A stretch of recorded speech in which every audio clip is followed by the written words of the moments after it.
There it is. So you're saying these are the torpedoes? Yeah, this is a Bell 1S Cobra. So we are going to go inside the hangar.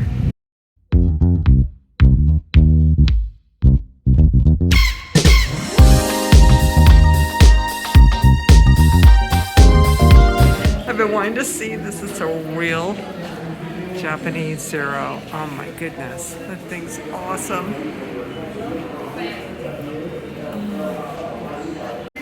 Look at this thing. I've been wanting to see this for the longest time.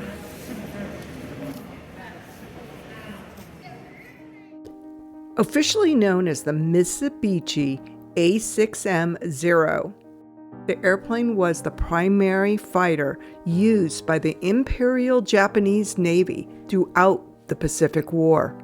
The Zero was designed as the ultimate dogfighting aircraft and was considered unbeatable.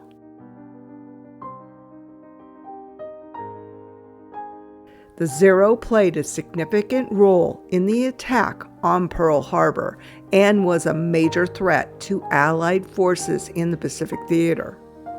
Built to fly further and hit harder than any contemporary fighter, Washington, D.C. flatly did not believe early intelligence reports from the war front on the Zero's performance, and it appeared over Pearl Harbor was a complete surprise. Like a sword, the aircraft was better in attacking than in defense. The Zero was lightly armored and had no self-sealing fuel tank. If an Allied fighter managed to get one in its gun sights, the Zero would be shot down with just a few rounds. Even so, the Zero flew in combat throughout the Pacific War.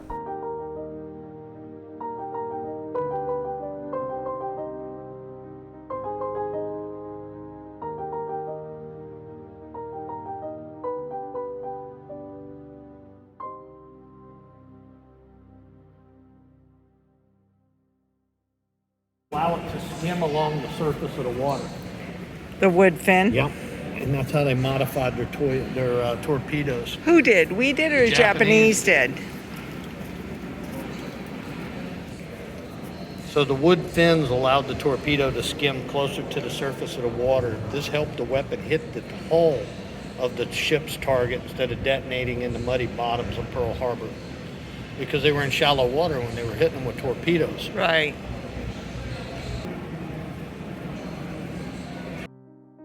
Part of the museum is the historic Hangar 79.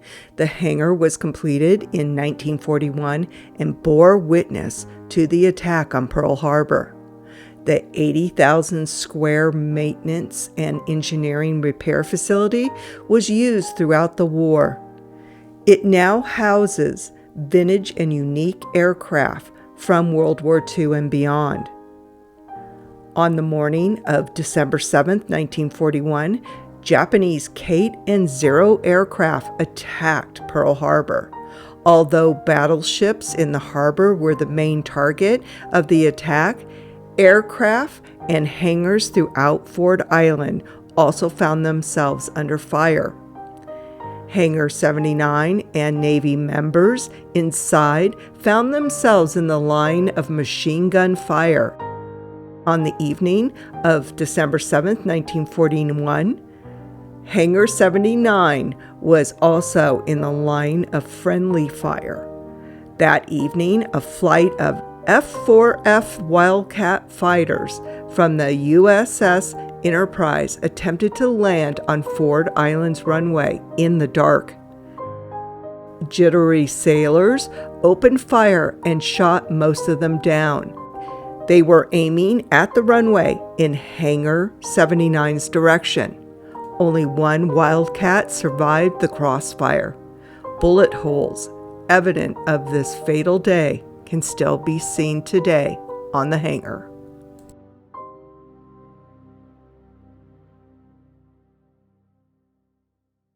So, we are going to go inside the hangar.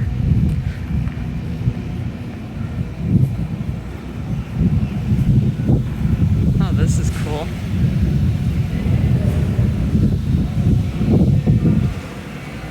Oh wow, look at this. Refurbishing it, a B-17. Awesome. It's a decommissioned Blue Angel. The airplane being restored was one of the bombers in the Kangaroo Squadron stationed in Townsville, Australia. On the night of February 22nd, 1942, 5 B-17s took off from Townsville with the mission of attacking ships in Rapal, a harbor of Japanese-held New Britain.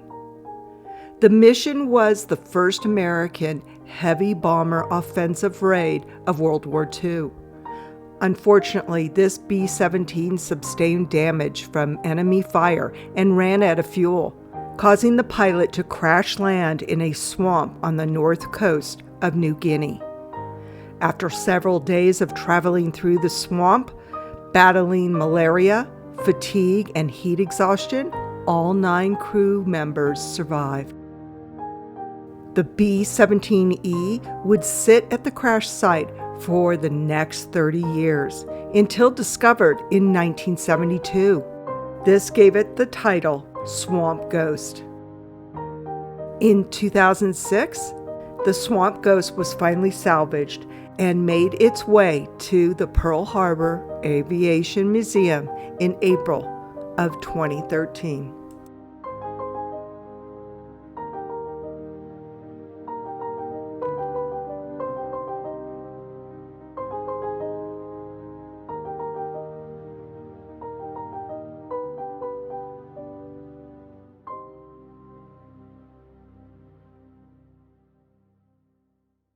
We shot, this is Japanese, and we shot this one down.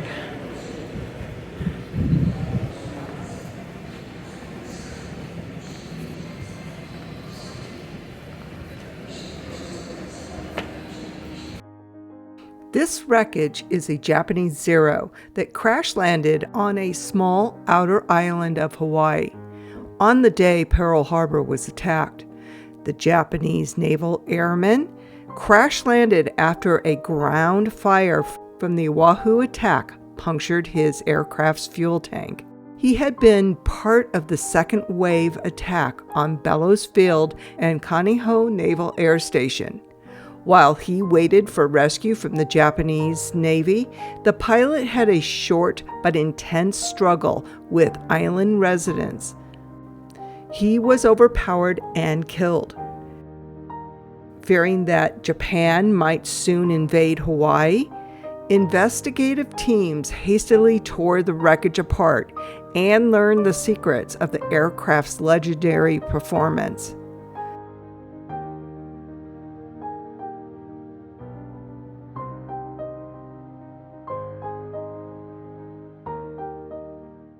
Which one's this? Is the Flying Tiger? Well, this is the P-40 Warhawk, but it's got the Flying Tiger's painting on it.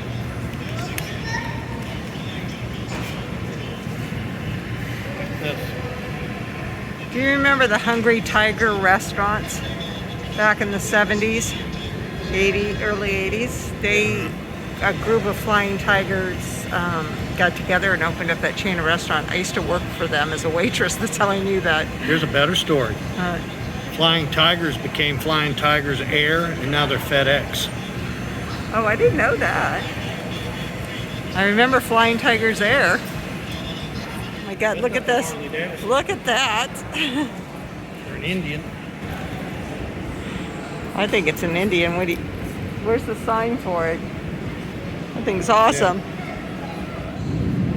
Flip it all the way off and then flip it back on.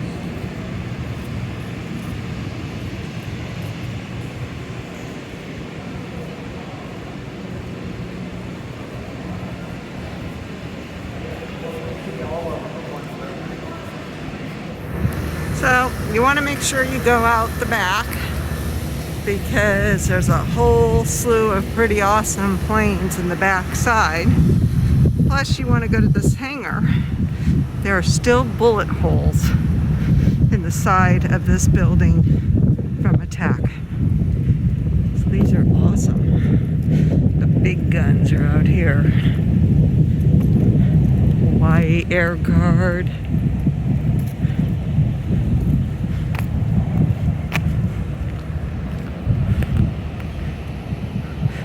There's some flying right there.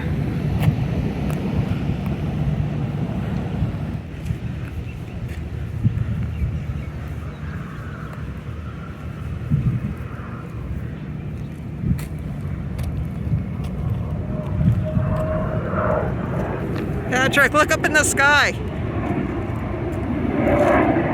F-18 Hornet. Hornet. There's two of them going by.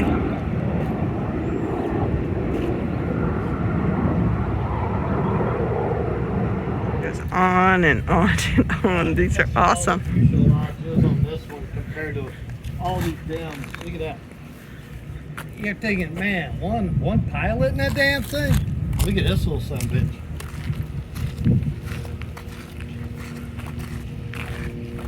You're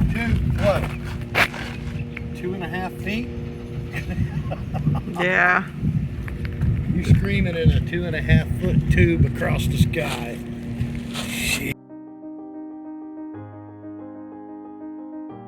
Thank you for joining us as we showed you a small glimpse of the aviation history that the Pearl Harbor Aviation Museum has to offer.